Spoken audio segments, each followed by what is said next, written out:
Hi there, I'm Nick Ravellis, the Director of Education and Community Engagement for San Diego Opera, and you can call me Dr. Nick. You have tickets to come to the student dress rehearsal of one of the greatest operas ever written, Don Giovanni by Wolfgang Amadeus Mozart. Now you've probably heard about Mozart. He's often considered one of the world's great geniuses because of the wonderful music that he wrote. He's often mentioned right up there in company with Michelangelo, Leonardo da Vinci, and Albert Einstein. He was writing music and playing the piano at the age of 4, and his father, a musician himself, was taking the young Mozart on tour throughout Europe, showing him off to royalty and popular audiences as a great child prodigy. As Mozart grew older, though, what he really wanted to do was write operas.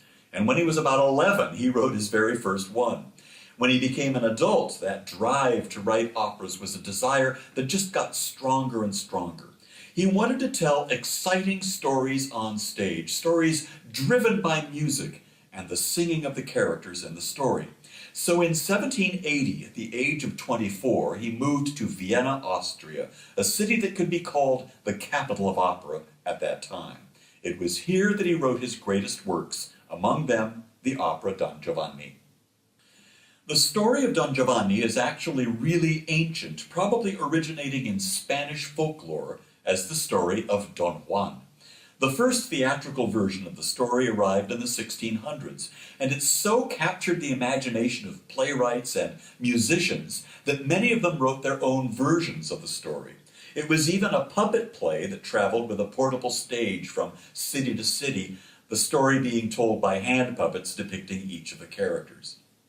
The story, very simply, was about a nobleman, a don, which in Spanish is kind of a prince, a duke, or a baron, named Juan, or Don Juan. Being a nobleman, he's in a position where he should be a person of noble virtues, right? When people thought of a prince or a duke, they immediately thought he should be forthright, courageous, honest, polite, loving, selfless.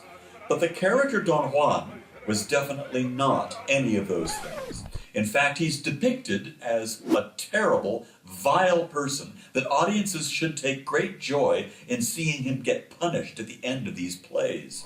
Most often, he would be violently dragged off the stage by a stone statue of a man that he'd killed in a sword fight, a perfect end for a truly villainous character.